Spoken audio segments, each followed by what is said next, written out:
Magandang araw po sa inyong lahat. We are here at the opening of Holy Week, Palm Sunday, the Passion of the Lord. In this Gospel from the 14th to the 15th chapter of Mark. Medyo mahaba po yung ating Gospel ngayon.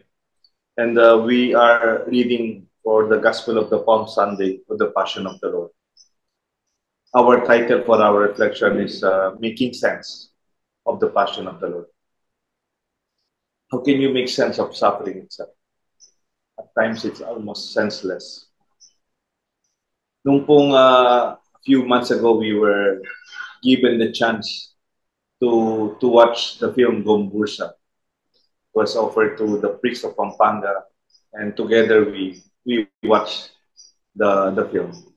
And one thing that is striking for me are the words of the elder priest, the eldest priest among the three, Father Gomez. When he noticed the two younger priests were quite agitated and they're so afraid of the reality that they will be executed. And the old priest said, maging mitsa ng liwanag ang ating kamatayan. Let our death be a week of the life. In that way, we see even our own suffering could have greater glory that is awaiting us. Parang yung sa Romans 8:18, the sufferings we endure now are nothing compared to the glory that awaits us. For me, it's a mystery. Para sa akin, talagang hanggang ngayon iniisip ko. Why so many people are so devoted, they are devotees to the suffering Christ of Quiapo. Ito, para talagang makita mo yung precision dito. Dami-dami millions yung mga nagsasakripisyo. They suffer the heat, nagkakasakit, na stroke, sa masikip na lugar, and they have that devotion. Even today, I'm sure we are witnessing this Holy Week and this Lenten season, those who are carrying the cross, yung mga nagpapanata, and those who are going through flagellation. Mahaba po yung mga lines. Sana dito sa Angeles, nagkaka-traffic. Ganun din po sa San Fernando. And yet, people continue to do this. From the view of a practical mind, this does not make sense after all. Why suffer unnecessarily? And yet, so many do it anyway. But there's this very potent spirit, especially from the simple community that we have, that serves as an impetus to a number long lines of flagellants and those who carry the cross in the streets. It's not actually initiated by and encouraged by the institutional church. But how can we make sense of the passion of Christ? Especially that we are celebrating this gospel this Sunday and how it's understood and experienced by the masses today. How can we make sense of the passion of Christ and suffering? Our reflection will be focused on 3 points. Actually, there are sufferings that are very normal. Pag tumatanda tayo, nagkakasakit tayo. Pwede rin because of natural occurrences like typhoons, earthquakes, volcano eruption. Hindi po tayo nahuhuli pagdating sa ganyan. These natural realities that cause us pain and suffering. Ikalawa po, there are also sins, human actions, abuses that cause suffering to so many people, wars and violence. And then, ikatlo po, mayroong klaseng kahirapan na bunga ng ating pagmamahal, our own faith and choices. This must make sense for us when we embrace the sufferings for the salvation, or for the good of other people, and for our faith and love of God, and our love for those who are whom in our families. Ito po magiging reflection natin. Ang ating reflection from the Gospel of Mark chapter 14 and chapter 15. Pakinggan po natin ang ating Gospel to be proclaimed to us by Judge Giovanni Catani.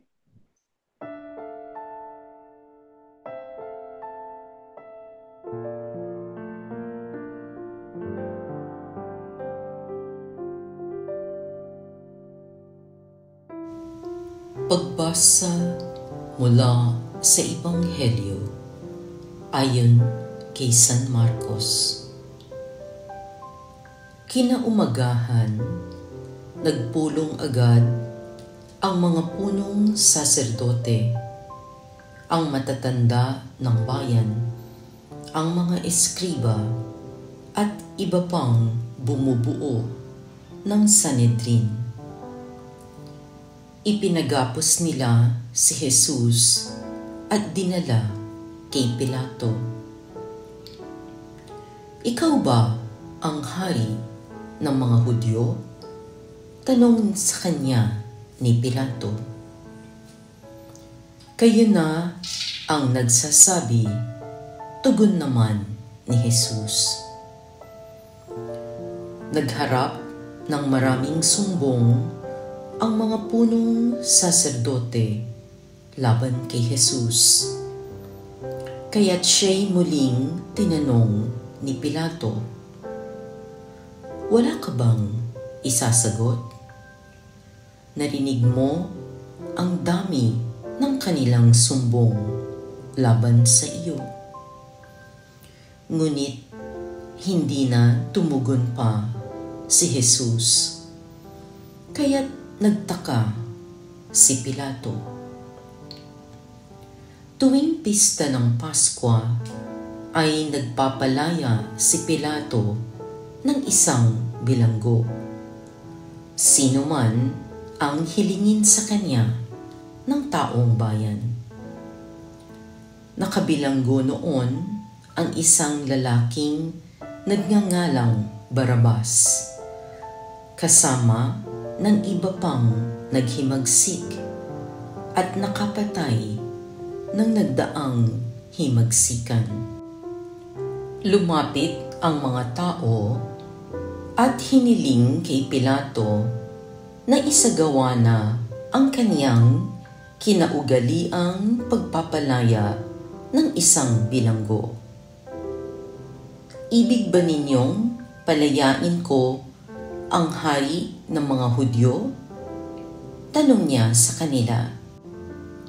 Alam ni Pilato na inggit ang nag-udyok sa mga punong saserdote na dalhin sa kanya si Jesus. Ngunit ang mga tao'y sinulsulan ng mga punong saserdote na si Barrabas ang hilinging palayain. Kung gayon, ano ang gagawin ko sa taong ito na tinatawag ninyong hari ng mga Hudyo? Tanong uli ni Pilato. "Ipako sa krus," sigaw ng mga tao. "Bakit? Ano ba ang kasalanan niya?" ani Pilato. Ngunit lalo pang sumigaw ang mga tao. "Ipako siya sa krus." Sa paghahangad ni Pilato na pagbigyan ang mga tao, pinalaya niya si Barrabas. Si Jesus ay kaniyang ipinahagupit at ibinigay sa kanila upang ipako sa krus. Dinala ng mga kawal si Jesus sa pretoryo, ang tirahan ng gobernador, at kanilang tinipon ang buong batalyon. Sinuutan nila si Jesus ng isang balabal na purpura. Kumuha sila ng halamang matinik, ginawang korona, at ipinutong sa kanya. At sila'y patuyang nagpugay at bumati sa kanya, "Mabuhay ang hari ng mga Hudyo." Siya'y pinaghahampas nila ng tabo sa ulo, pinaglulurhan, at palibak na linuluhod-luhuran. At matapos kutyain, siya'y inalisan nila ng balabal, sinuutan ng sariling damit, at inilabas upang ipako sa krus. Nasalubong nila ang isang lalaking galing sa bukid, si Simon na taga Cirene, ama nina Alejandro at Rufo. Pilit nilang ipinapasan sa kanya ang krus ni Jesus at kanilang dinala si Jesus sa lugar na kung tawagay Golgota, ibig sabihin puok ng bungo. Binigyan nila siya ng alak na may kahalong mira, ngunit hindi niya ininom. Ipinako siya sa krus at nagsapalaran sila upang malaman kung alin sa kaniyang mga damit ang mapupunta sa bawat isa. Ikasyam ng umaga nang ipako nila sa krus si Jesus. Sa itaas ng krus, isinulat ang sakdal laban sa kanya, ang hari ng mga Hudyo. 2 tulisan ang kasabay niyang ipinako sa krus, isa sa kanan niya at isa sa kaliwa. Sa gayoy natupad ang nasasaad sa kasulatan. Ibinilang siya sa mga salarin. Nilibak siya ng mga nagdaraan. Natatango-tangong nagsabi, "Di ba ikaw ang gigiba ng templo at muling magtatayo nito sa loob ng 3 araw? Iligtas mo ngayon ang iyong sarili. Bumaba ka sa krus." Kinutya rin siya ng mga punong saserdote at mga eskriba at ang sabi sa isa't isa, "Iniligtas niya ang iba, ngunit di mailigtas ang sarili."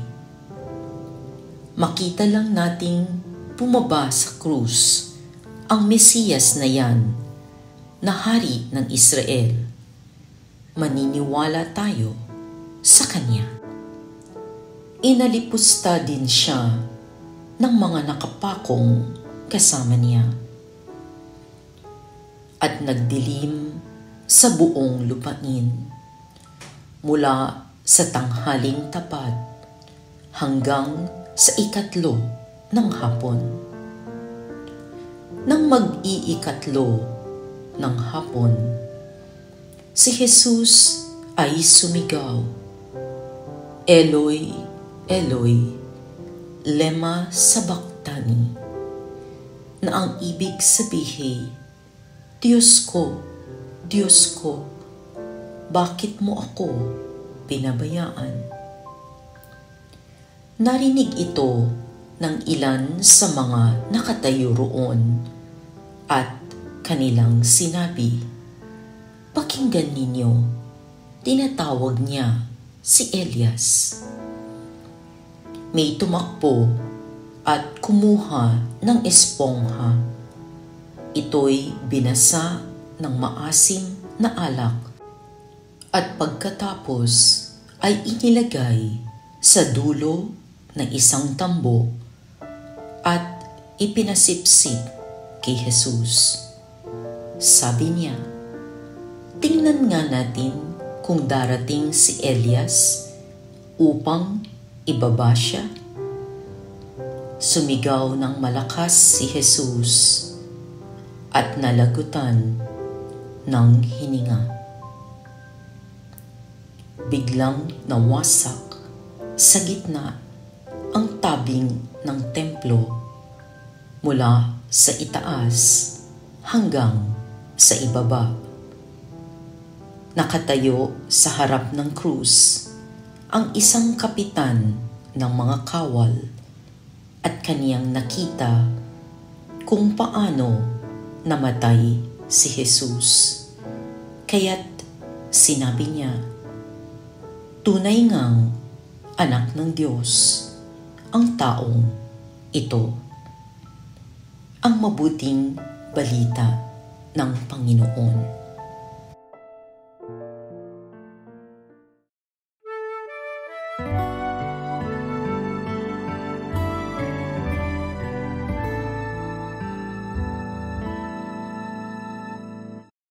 Welcome to our Palm Sunday Reflections. Ito po si Father Deo Galang. I'm coming from the Archdiocese of San Fernando, Pampanga, in our parish at Holy Cross, Sapang Bato, Angeles City. At ito po si Bishop Ambo David mula naman dito sa Diocese of Caloocan. Kamusta po kayo lahat? Father Edwin Bilay po mula sa Diocese ng Cabanatuan. Ang ating pong gospel is a very long gospel. And I'm thinking of maybe that is in your mind, how do we make sense of the sufferings of Christ today? Especially sa panahon natin ngayon, sanay tayong to avoid pain and suffering as much as possible, to be efficient and to be accustomed to a very comfortable life. Kaya lang, sufferings comes from different perspectives. This will be our reflection. Una po, actually suffering is very natural to our human reality. Pag tumatanda ka, kahit nag-exercise ka, sasakit yung likod mo, hihina yung lakad mo. Minsan, mahirapan kang huminga. And it could be possible, wala ka naman kasalanan sa lifestyle mo, maayos ka. Pero minsan, because of the genes, no? Biglang, Father Edwin, no? Biglang mayroong cancer. Magkakaroon ka ng sakit na yung hypertension. These are realities that cause a lot of people sufferings and pain that sometimes if you are exposed to a lot of people who are sick, makita mo the suffering really is very difficult, even for their loved ones. Yeah. Alam mo, Father Deo, importante itong first point mo kasi nabubuhay tayo ngayon sa mga sa isang kultura that overemphasizes yung parang our preference for comfort, mga ganyan. Nakakalimutan tuloy natin na yung suffering is a given. It is a fact sa buhay natin. Hindi pwedeng isilang ang bata nang hindi siya magsasuffer. At hindi rin pwedeng magsilang yung nanay na hindi rin siya magsasuffer. At hindi gagaling ang isang pasyente kung hindi siya handang mag-suffer din, no? It's all a given. It's a fact of life, no? At kapag masyado nating kinondisyon yung mga tao to comfort, para bang napaka-big deal tuloy ng suffering, no? And a tendency is katatakutan natin siya or kung ano-ano ang iisipin natin when we suffer. Sabi mo nga, sometimes we jump into conclusions na, is God punishing me? Does God hate me? Has God abandoned me? Yung ganun tipo, no? You're just going through some basic facts of life in general, no? I think this first point is very important. Yung take ko naman dyan, Among Deo Bishop, marami kong nakakausap na mga tao, halimbawa yung mga magulang, sinasabi nila, ayoko na pong pagdaanan ng mga anak ko yung paghihirap namin noon, no? At gusto ko po sila na makapag-aral para hindi na sila magbungkal ng lupa, no? Mahirap po magsasaka. Ang sabi ko sa kanila, alam mo ba na kaya hanggang ngayon nakatindi ka, nakatayo ka kasi binata mo yung hirap na yun eh. At kung ililibre mo yung mga anak mo doon sa hirap na yan, ano kaya ang magiging buhay nila na gusto mo, madalian sila at wag maranasan yung naranasan mo. Palagi ko dapat iparanas mo nga sa kanila yun eh, para maging matibay sila katulad mo. It makes us strong, isn't it? Parang may nabasa ko, anything that does not break you makes you strong. And kung di kang matanggap ito, parang nagiging weaklings tayo, di ba, Father Edwin? Napansin ko rin, even Bishop and Father Edwin, other than illness, no, marami tayong kilalang taong may sakit, nangyayari po ito. Sa pag-aaral, kailangan kang mahirapan para matapos. Lalo na if you have chosen a difficult course. Hindi pwedeng gumraduate tayo with comfort. Kahit na-genius ka pa, minsan you really have to go through difficult days. Pero meron pa kung isang natural cause of suffering. Yung, yung natural movements of nature, Yes. mga typhoons, ano tayo dyan, isa tayo sa mga pinakamagaling dyan, mga Pilipino. Mga lahar, mga volcano eruptions, yung floodings, no? Hindi aware po tayo sa mga malalaking bagyo na maraming sinirang buhay, may nangamatay, especially sa South, yung mga nawalan ng kabuhayan. These are also natural. We don't always attribute it to God. Uh, mag-overflow sigurado yung lawa uh, pag malakas yung tubig, malakas yung alon.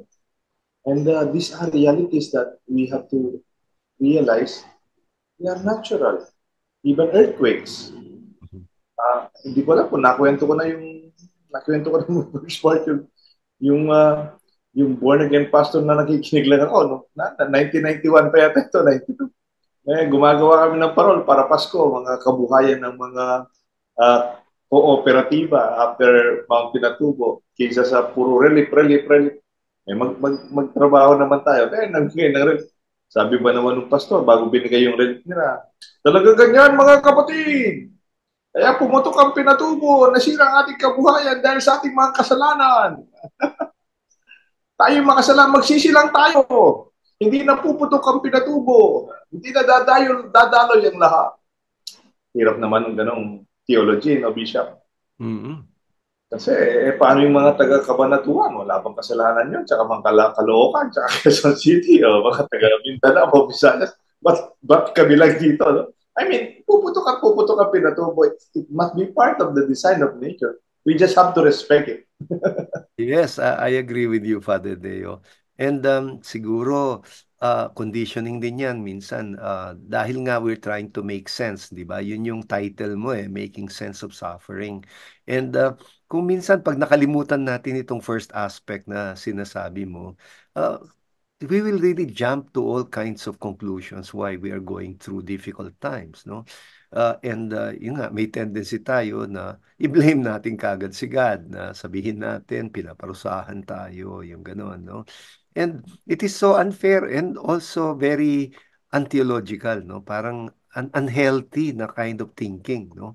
Hindi natin matanggap yung katotohanan na bahagi ng ating pagiging tao at pagiging mortal beings, yung talagang dadaan tayo sa iba't ibang mga natural calamities because ang mundo mismo ay nagbabago ang landscape, no? So, I think this first point really prepares us for your next points, Father Deo. Yeah. Kaya pong next point natin, meron din mga kahirapan sa buhay natin. Walang kinalaman ng mundo, walang kinalaman sa akin natin. Kung minsan may kinalaman sa sarili natin at ang ating mga gawa-gawa bilang mga tao. And let us go to that second point after a few moments.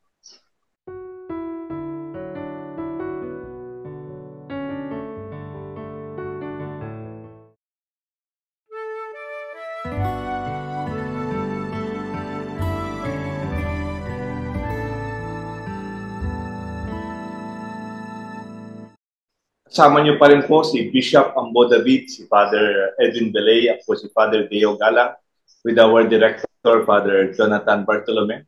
We are reflecting on the Sunday Gospel of our Passion Sunday, and we're trying to make sense of the sufferings and the passion, not only of our Christ, but even of our times.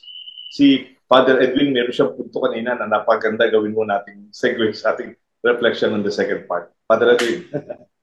Sabi ko sa ating mga Pilipino, kuminsan siguro blessing din na tayo ay marami tayong mga natural calamities kasi para bang sanay na tayo na mahirapan, bagyuhin, bahain, lindulin.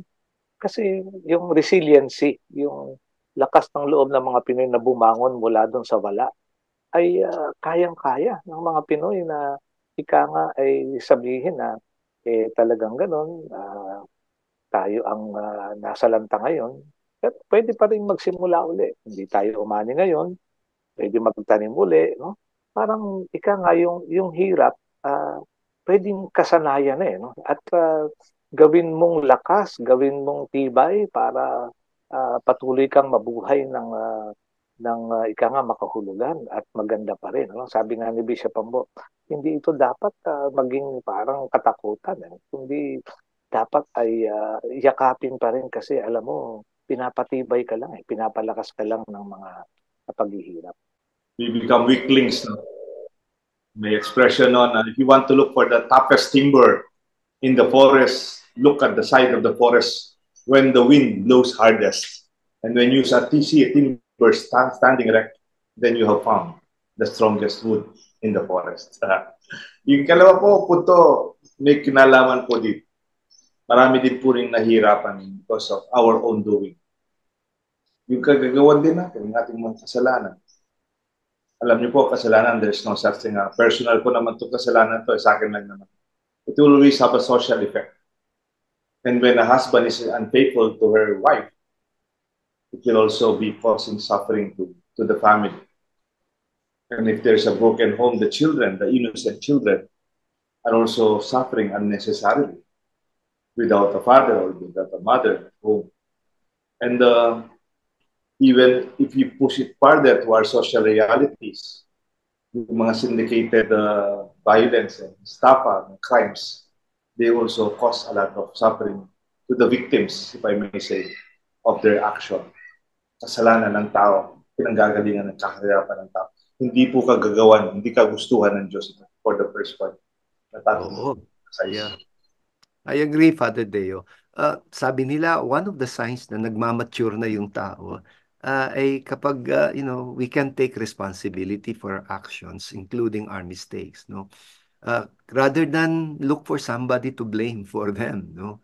At I think ito yung tinutukoy mo dito, kung minsan, parang pinaparusahan ba ako ng Diyos, ito ba'y mga ganyan, and yet, some of our own sufferings are really a product of our own doing, no? Sa mga pagkakamali natin.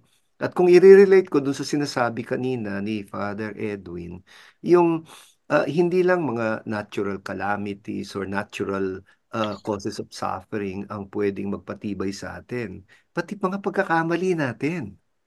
Yeah, we can suffer because we made mistakes, but the important thing is that we learn from them.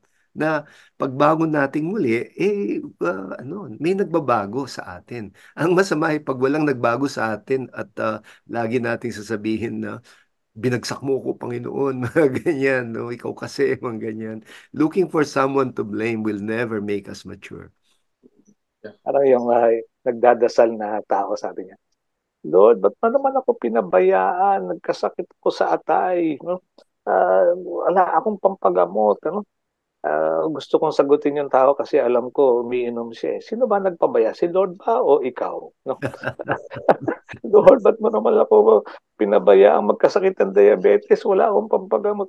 Sino ba kumain ng mga leche plan de lelanera? Di ba ikaw? Hindi naman si Lord Bakit sinisisi mo si Lord na pinabayaan ka? Baka naman ikaw ang nagpabaya. No? Ito yung sabi nga natin self-made no? Na mga suffering. Isa meron akong inanoint para may cancer sa lungs. Yung nahirapan na huminga. Tapos yung may oxygen, nag-oxygen siya, hawak-hawak ng anak niya, parang astronaut. Tapos sabi niya, bakit ako pinaparusahan ng Diyos? Bakit ako, ano kaya gusto ng Diyos? Kasi nung bata siya, talagang chain smoker po siya. No? Yung nga sabi ko, parang wala naman yata kinalaman ng Diyos dito Pero we begin to question God as consequences of our own actions. Mabuti na lang kung sarili lang natin nahihirapan na Father Edwin. Mahirap sa mga action natin. Nahihirapan pati ni ibang tao. Halimbawa yung mga chain smoker daw, minsan nagsisigarilyo sa kwarto. Pati yung asawa yung second smoke. Then tataka ka yung wife o yung children nila, mayroong mahina yung baga. Mahina yung lungs. Because of that. And maybe ayaw na lang natin tumas ang ating presyon kasi marami din kahirapan ng mga Pilipino dahil of the abuses of many people. Actually, position in the social realm. I remember may nabanggit kang ganyan, Father Deo, yung parang I think you one time nakwento mo na may kausap ka na parang pinababayaan niya yung kalusugan niya, and the wife was so concerned at sinusumbong nga siya ng misis niya, at ang sagot niya napakahina naman ng faith ninyo. Hindi naman ako pababayaan ni Lord. Hindi raw siya bababayaan ni Lord, sarili niya pinababayaan niya. Yung ganun ba? And then, what right do you have to question God for your suffering if you caused it yourself, diba? And sometimes we really just have to have the humility na tayo rin ang may gawa. O ang marami sa mga pagdurusa natin, tayo rin ang sanhi, no? And in these circumstances, siguro, the best attitude is humility and the capacity to learn from our past mistakes. No? Nabanggit ko na ito minsan minsan po kasi yung mga panalangin din natin, hindi natin tinutulungan matupad. No? Parang kinokontra natin panalangin natin. Halimbawa, Lord, pababain mo naman yung cholesterol ko, pero kung kumain ka naman ng crispy pata, at saka bawal sa'yo, gano'n na lang. Ano? Lord, sana po gumaling na yung diabetes ko, pero yun nga, puro matatamis pa rin yung order mo sa restaurant.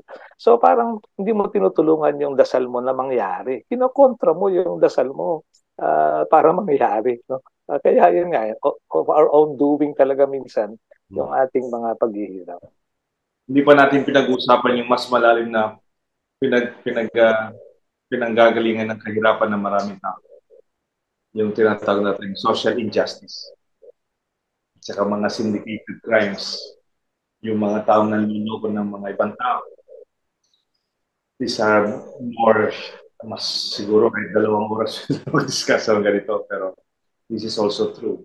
When we have abuses from our public officials, from our own people in power, ang nahihirapan yung masa. Yung mahirap. Yung those who cannot protect themselves and defend themselves. Usually, yan yung mga binibiktima, if I may use the term, ng mga panluloko. Kaya nga po, we have to care for our vulnerable sectors of our society by realizing they don't deserve the pain and the sufferings that is caused by the action of others who are abusive. Magbabalik po ang Men of Light after a few moments, and we will see how our sense of love and faith in God can also be the very source why Jesus himself suffered.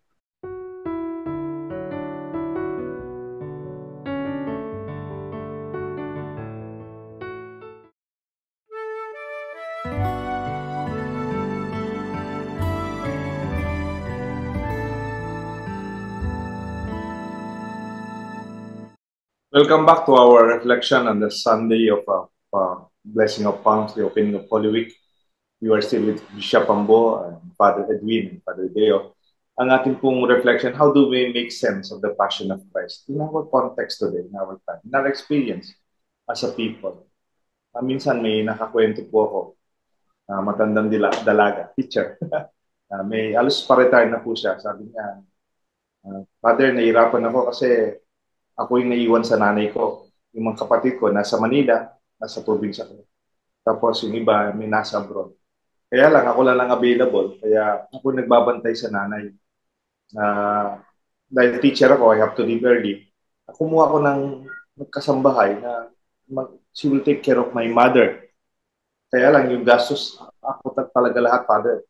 Kasi may pamilya na rin yung mga kapatid ko, kahit well off sila. Father, kaya lang, kailangan akong tumakbo pag alasing ko na kasi yung kasambahay namin, basta alasing ko, alis na siya, iwanan yung nanay ko. Kaya po, Father, talagang, sorry, hindi ako minsan nakakasimba, nakaka-join ng mga meetings. Especially weekends, ako naman po naglalaban. And then, sabi ko, maybe you are going through that because it's your choice. Kasi mahal mo yung nanay mo. You love your mother.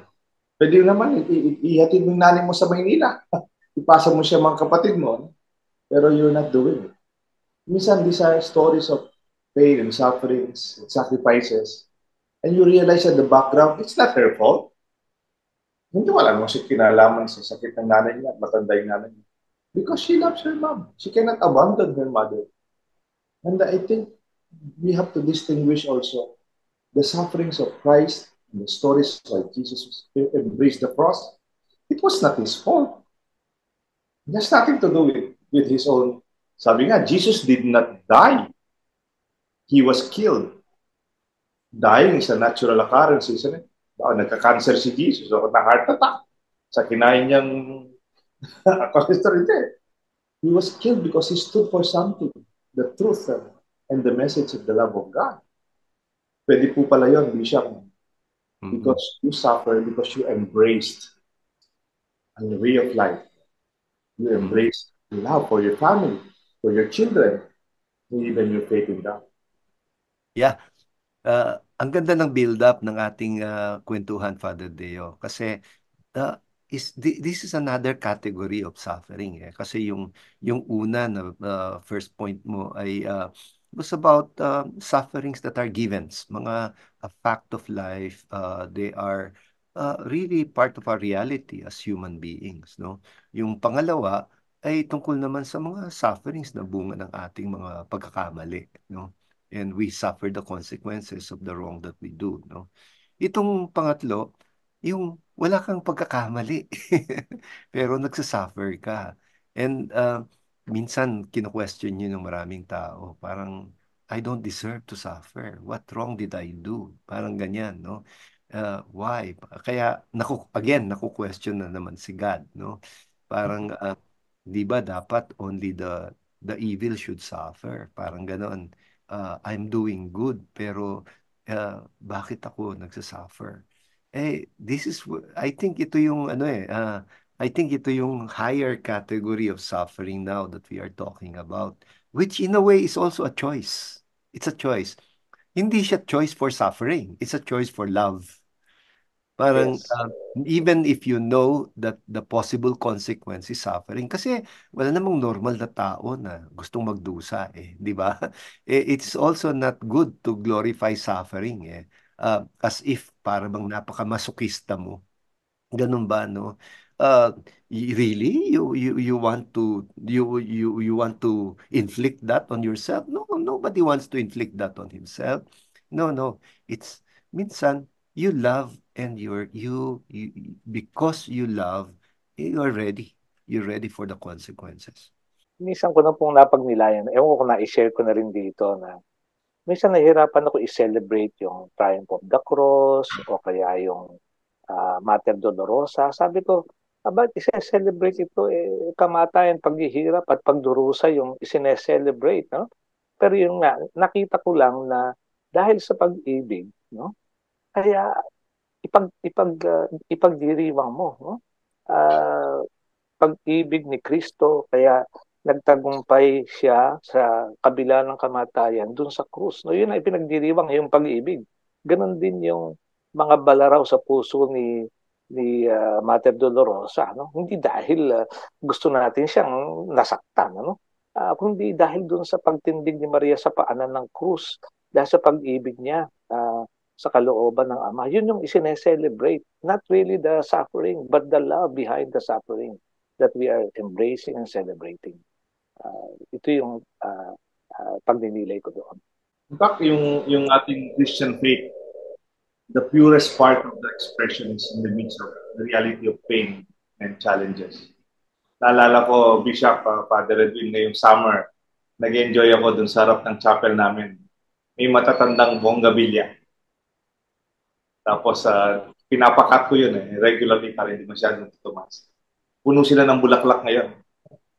Di ba, Bishop, pinag-usapan natin dahil, like the local bonggabilya, they bloom during the peak of summer when it is very dry, very hot. Talaga yung ibang mga halaman naglalanta, yung iba bumibigay, namamatay, walang tubig. On the contrary, yung bonggabilya, they bloom in the scorching heat. No? Even they also bear flowers colorfully, even in neglect. And yet, they do not alter in times of difficulties. They bloom and they remain colorful. Acceptance of our sufferings and whatever the cause may be. Pwedeng mayroon tayong cancer. Pwedeng we are victims of the action of other people. But if it's already there, but when you reject it, all the more it becomes difficult. You question it and you blame others, the more it becomes heavy. And when we accept and embrace it, do something about it, and offer and unite ourselves with the suffering of Christ, we share in the saving mission of Christ in our times and our situation. Then maybe we offer a sense in the passion of Christ of our Lord in our time, in our life. Babalik po Men of Light for our Facebook feedback, sa ating mga YouTube messages, birthday greetings, maybe assignment, and summary, and the prayer and blessing of Father Edwin Bell.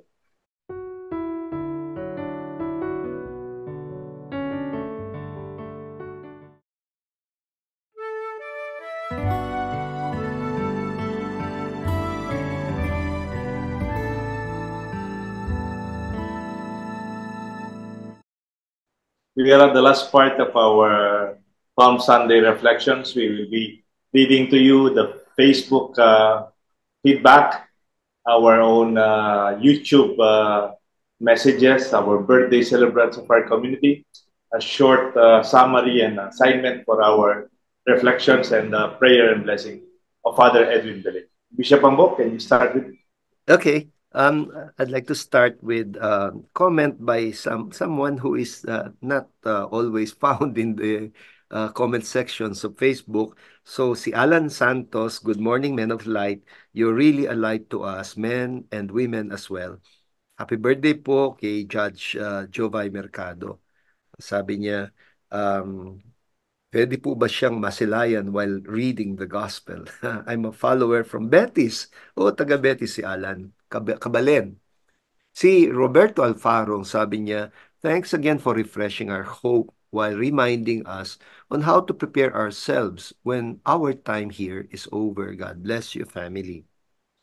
Si Julieta Margallo Rodriguez, she says, thank you for such an awesome wisdom and caring for us, praying and blessing us hope of eternal peace. She was actually reacting to the daylight sharing of Therese. At maraming salamat din sa mga exchanges dito ni Dora Lopez, Therese, si Father Jojo Urbuda, Beth Wilson, Elizabeth Kuraming, Edgar Yap, at George Magtibay, and Bell Katigbak. And yes, that's it. Salamat. Ang ating thank you, Bishop Ambo. Ang ating pong mga YouTube feedbacks from the reflection natin, si Jessa Gratela, sabi po niya, thank you for the reflection and thank you for the Men of Light. Late ko man po na-discover ang channel na ito. Pwede namang may review ang lahat ng mga old videos. Na-remember ko lang yung si mother ko, Angelica, to show how lucky we have Men of Light ng mga version dito sa Philippines. Hope and pray that mas marami pang maka-view ng mga videos ninyo and to gain wisdom and hope for the conversion din ng mga lahat. Tapos si Poy Lepanto, sabi niya, bitin po. So interesting and enlightening. Would want to have more of Men of Light. Thank you po so much for the treasure of Men of Light, please. And then si Baron Kim Haring, sabi niya, Men of Light Episode 5, 51 season, celebrate Passover every Sunday 3 p.m. to 4 p.m. sa CLTV 36. Pusong Makabalit. And then it also added, Men of Light is also being shown 4 p.m. and to 5 p.m. and 12 midnight to 1 in the morning sa ABC, Kaibigan Mo, and PTV4, ang pambansang TV. I'm really happy na sa mga national televisions na po tayo. Every Monday, 4 o'clock afternoon, at saka even midnight sa Channel 13 and Channel 4. And then, mga birthday celebrants po natin from March 24 to March 30, ang ating mahal na obispo, na taga Pampanga, pero ngayon naka-assign po siya sa San Jose, Nueva Ecija, si Most Reverend Bishop Roberto Malyaria. Bumabet, happy birthday po. And then March 24 naman, ang ating mismong kasama dito sa Men of Light, si Joey Angeles. Joey, happy birthday. And Mark Joseph Roman, ating volunteer, kaibigan, happy birthday. Magka-birthday po sila. Si Ate Weng Binuya from Sakop, ngayon nasa retired po siya, nasa palit. Happy birthday, Ate Wendy. And then Abdon Aguilar, he is the principal of our high school dito sa Sapang Bato High School Department. And then si Neng Danganan at Tap Kasupanan, happy birthday po sa March 26. And then March 28, ating volunteer, kaya nasa stage ngayon, si Ryan Biray, ang aking pinsan, si Milet Galang, at kamag-anak din po, si Tita Karing Razon. And then March 29, ang aming masipag na sekretaryo, si Gilbert Tolentino, at si Tatang Ernesto Dizon. Happy birthday po, Tang Erning. Happy birthday, Gilbert. And lastly, my birthday, March 30, si Roda Mercado. Roda, happy birthday. And then sa mga kaluluwa ng ating mga mahal sa buhay na pagdarasal natin, Carl Sarmiento, Rachel Licayan, Augusto Manalastas, and Direct Marilu Diaz-Sabayo. We pray for their eternal peace. Yes, Father Deo. Yes. Pwede ko pang idagdag, March 30 is also the birthday of my sister, ang aming dentista, si Dr. Marivic David Oabel. Happy birthday, Bik ang tawag namin sa kanya. And it's buti na lang ni-remind mo tayo na birthday ng ating minamahal na Direct Marilu Diaz-Sabaya. Thank you. March 30. Yan. Alam niyo po, ating episode ngayon to make sense of the sufferings of the present days. Maybe that's why many Filipinos would have that devotion to the image of the suffering Jesus in Quiapo, and even the daily realization natin ngayong Holy Week, lalo na yung mga nagpapanata sa daan and all the practices. Maybe we identify with the reality of the pain of being human in our times today, especially for the Filipinos. Sabi nga ni Father Edwin Belay, we are able to cope with it, respond to it with resiliency. Una, because we have to accept it's part of reality, mga nagkakasakit, mga sakuna na madalas nangyayari sa atin sa mga bagyo, because we are in a very exposed reality sa Pilipinas. Sabi nga ni Bishop Pambo, it is a fact, human reality from birth, no? Masakit na sa nanay, masakit sa baby, yung isilang, even until death, masakit yung kabatayan sa mga may mahal sa buhay na pamilya, na iiwan. Ganun din po, nakikita natin yung kahirapan natin galing sa maraming kagagawan ng tao mismo. Our personal sins that tayo mismo ang nahihirapan sa ginagawa natin sa ating katawan, kaya nagkakasakit tayo. And even the abuses in a social setting, so tinatawag natin reality of social injustice or the crimes around us, the wars and violence. Pero pinakamahalaga yung katlo po, when we realize that there is suffering because it is out of our choice, our conviction, our love, our faith. Even Jesus himself never sinned. He is like you. He's like us in all things as human, except sin. And yet he also suffered because of his love to the Father and his desire to save us. If we identify our own suffering in that way, kahit may sakit tayo, maybe we are the victims of other people's action. When we embrace this and stand and go on with our life to do what is good and what is better, I think we understand and make sense of the sufferings, the passion of Christ in the Sunday Gospel. Ang ating assignment, pwede po natin kayang tignan saan ang gagaling personal natin mga dinaranas na mahirap. Can we make sense of our own sufferings? Baka naman talagang sakit po natin yan, kagagawa natin. Let us not blame others, especially let us not blame God. O baka naman kagawa ng banta. O baka natural, sakit tayo lahat. Sa edad, sakit na namana natin sa mga magulang natin. Pero pinakamahalaga when we embrace this and offer it to God. accept it, at the same time do something about it. Then we make sense. As a mission to help, kamukha ni Cristo, we identify our own sufferings with others. Ngayon po, si Father Edwin Belay will lead us with our prayer and His blessing. Muli po nating ilagay ang ating mga sarili sa piling ng Diyos. Sa ngalan ng Ama, at ng Anak, at ng Espiritu Santo. Amen. Lord, 2 prosesyon ang pumapasok sa Jerusalem ngayong araw. Mula sa silangan, ikaw ay nakasakay sa isang asno at binabati ng mga palaspas at nilalatagan ng mga damit ng taong bayan. Nagbubunyi silang puno ng pag-asa sa pagdating ng anak ni David. Sa kanluran naman, kasabay mong pumapasok ang mga sundalong Romano sa pamumuno ni Poncio Pilato na nakasakay sa mga bulatong kabayo at mga karwahe. Dumadagundong ang kanilang mga yabag at nagkakalansingan ang mga bakal sa kanilang kasuotan. Lilihis kang talaga at baka madapura ka pa.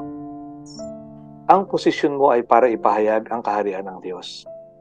Ang isa pang posisyon ay para ipahayag ang kapangyarihan at lakas ng Roma. Kaninong posisyon kaya namin matatagpuan ang aming sarili?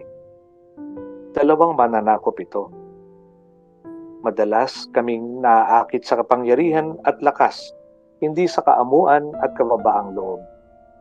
Mas pipiliin namin ang malalaking kabayong pandigma kaysa sa batang asno, ang espada at sibat kaysa sa palaspas, ang tiyak na panalo kaysa sa hindi tiyak.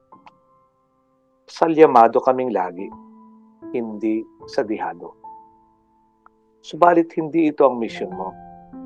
Ang misyon mo ay nasa palaspas, ang simbolo ng martiryo o pagiging saksi. May kasamang palaspas ang mga imahe ng mga martir. Salamat sa 2 unang santong martir na Pilipino, San Lorenzo Ruiz at San Pedro Calungsod. Sinaksihan nila sa buong simbahan ang pananampalataya sa pamamagitan ng pagbububo ng kanilang mga dugo. Paghihirap at pagpapakasakit ang buhay ng isang saksi. Suffering is their offering. They embrace and celebrate suffering as a share in Christ's suffering. They become better, stronger, and tougher disciples as they witness to the faith. Kami rin ay inaaniyahan na saksihan ng pananampalataya namin, hindi lamang ngayong mga mahal na araw, kundi sa araw-araw ng aming buhay.